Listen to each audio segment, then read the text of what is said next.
Hi hello नमस्कार, तुम्हा सर्वांचं अगदी मनापासून स्वागत आहे आपल्या यूट्यूब चॅनलमध्ये। मैत्रिणींनो, रोज रोज त्याच पद्धतीची डाळ खाऊन कंटाळा आला असेल, हो की नाही? आमच्या इथेही तसंच झालं आहे। त्याच प्रकारची डाळ आणि भाज्या खाऊन कंटाळा आला आहे। फौजी म्हटले काहीतरी वेगळं कर। खरं तर घरात भाजीलाही काही नव्हतं। मी यांना म्हटले की डाळ कांदा करते, तर नाही म्हटले वेगळं काहीतरी कर। आता वेगळं काहीतरी म्हटलं तर म्हटलं चला हीच डाळ बनवावी। ही मी निमचला असताना भरपूरदा बनवायचे, कारण मी तिथल्याच माझ्या मैत्रिणीकडून शिकले। राजस्थानमध्ये खूप जास्त प्रमाणात ही भाजी खाल्ली जाते आणि खरं म्हणायचं तर फेवरेट डिश आहे त्यांची ही। आणि सकाळी सकाळी नाश्त्याला खातात ही चणा डाळ आणि अर्धी वाटी घेतली आहे, म्हणजे छान देखील लागते। चणा डाळ बरोबर भाताबरोबर का तर मूग डाळीने या डाळीला एक छान टेक्स्चर येतं। चणा डाळ शिजली तरी आपल्याला ती पूर्णपणे गळवून नाही घ्यायची, ती थोडीशी दिसली पाहिजे डाळीमध्ये। त्यामुळे आणि जी मूग डाळ आहे ती पूर्णपणे त्याच्यामध्ये गळणार आहे, त्यामुळे डाळीला जे टेक्स्चर येतं ना ते खूप छान येतं आणि डाळ खायला देखील खूप छान लागते। खरंच तुम्ही एकदा ही डाळ नक्की ट्राय करा बघा। तुमची जी रात्रीचा मेनू असतो ना, सगळेजण एकत्र बसून खातात वगैरे, तर तो हाच मेनू बनेल या डाळीचा। एवढी छान ही डाळ लागते। तर इथे मी कांदा घेतला आहे, टोमॅटो घेतले आहे, या पद्धतीने कट करून घेतेय मी। खूप बारीक नाही करते, फक्त हलके कट करून घेते, 4 पीस करते। आणि लसूण आणि हिरवी मिरची घेतली आहे मी सोबतच। हे सर्व काही या पद्धतीने कट करून घेऊन मी डाळीमध्येच ऍड करणार आहे आणि सर्व काही डाळीमध्येच हे मी शिजवून घेणार आहे। इथे आवडीप्रमाणे हिरवी मिरची कमी जास्त करू शकता आणि मिरची ही मोठीच ठेवणार आहे, जेणेकरून मिरचीचा फ्लेवर जो आहे ना तो पूर्णपणे याच्यात उतरायला हवा। त्यामुळे फक्त एक कट मारला आहे मी मिरचीला। हवं तर तुम्ही 2 भाग करू शकता किंवा एक मधून कट लावून मिरची तशीच अख्खी मिरची टाकूही शकता। तर आता एक कुकर घेतेय, या कुकरमध्ये डाळ ऍड करतेय आणि त्यामध्येच हे सर्व काही जिन्नस जे आहेत ना मी कापून घेतलेले ते सर्व काही ऍड करणार आहे। तर या पद्धतीची डाळ खूप दिवस झालं बरं का खरं तर खाऊन। आणि कसं होतं, घरात भाजीपाला असला ना माणूस वेगळं काही बनवायला जात नाही। आमच्या इथं तर तेच होतं आणि मग फौजी ओरडतात की ही भाजी राहून गेली फ्रीजमध्ये, ती भाजी राहून गेली, तुझ्या लक्षातच काही राहत नाही। मग हे असं काहीतरी टोमणे ऐकण्यापेक्षा ना वाटतं भाजीपाला जेवढा आहे तेवढा बनवावा। आणि संपण्याच्या आधीच फौजी मंडीमध्ये जातात आणि घेऊन येतात, मग काय ते असे काही पदार्थ बनवण्याचा योगच येत नाही।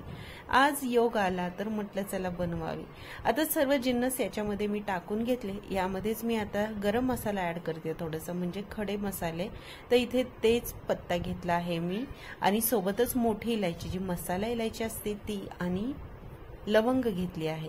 हे आवर्जून घालायचं आहे, यामध्येच घालायचं आहे, फोडणीला वगैरे नाही, डाळ शिजतानाच टाकायचं आहे।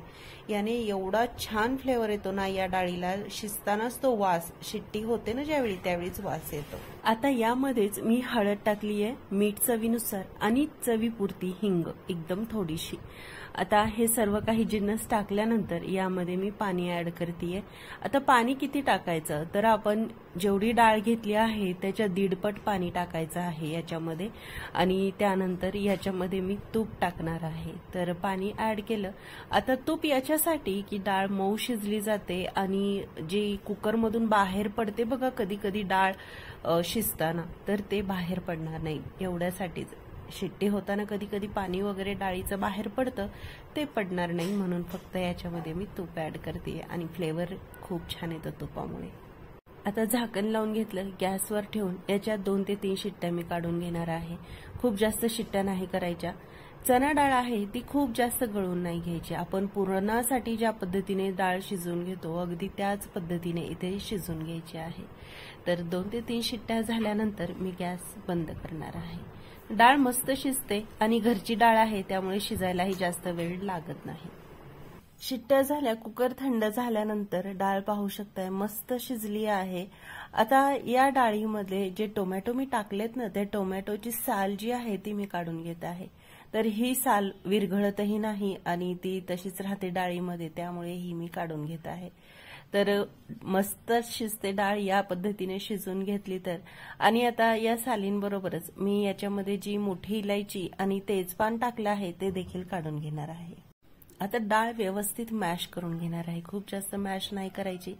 कांदा तर पूर्णपणे गळून जातो, राहतो तो फक्त टोमॅटो आणि हिरवी मिरची, तर ते देखील आपल्याला मॅश करून घ्यायचं आहे व्यवस्थित। आणि इथे आता डाळ रेडी झालेली आहे तडका देण्यासाठी। आता गॅसवरती मी एक तडका पॅन ठेवला आहे आणि त्यामध्ये थोडंसं तूप ऍड करणार आहे। तर हो, मी तुपामध्येच या डाळीला तडका देणार आहे। खरं तर ही डाळ तुपामध्ये छान लागते आणि तिला ते टेक्स्चर जे असतं ना ते देखील येतं।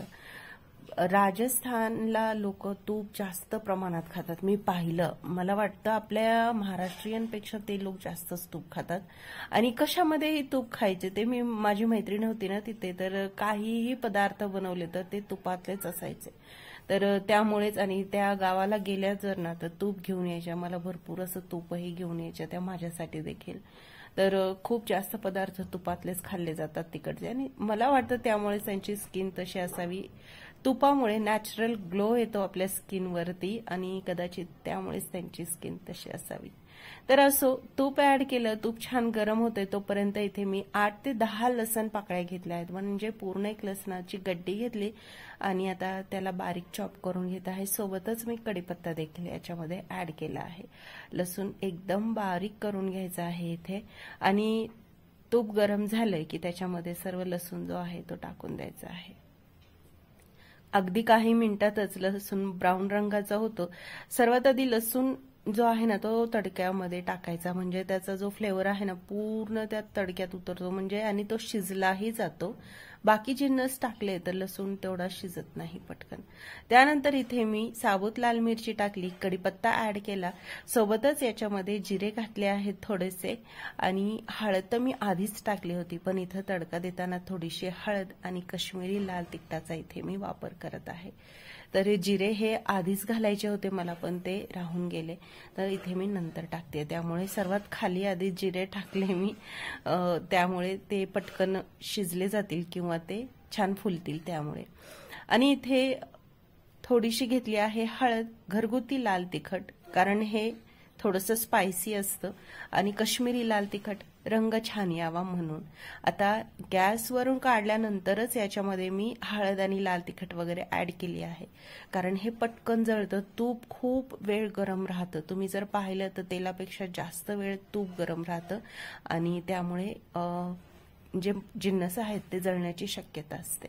आता तडक्याचा जो पॅन आहे तो पूर्णपणे मी डाळीमध्ये टाकला आणि झाकण लावून ठेवला आहे। झाकण याच्यासाठी लावायचं की जो तडका आपण देतो ना त्याचा जो फ्लेवर आहे ना तो, ती जी वाफ आहे ना ती बाहेर जाता कामा नये, ती त्या कुकरमध्येच राहायला हवी किंवा त्या भांड्यातच राहायला हवी।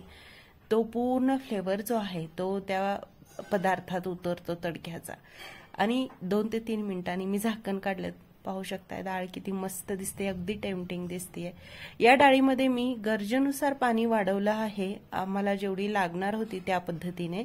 आता सर्वात शेवटी इथे मी थोडासा गरम मसाला ऍड केला आणि कसुरी मेथी ऍड केली आहे।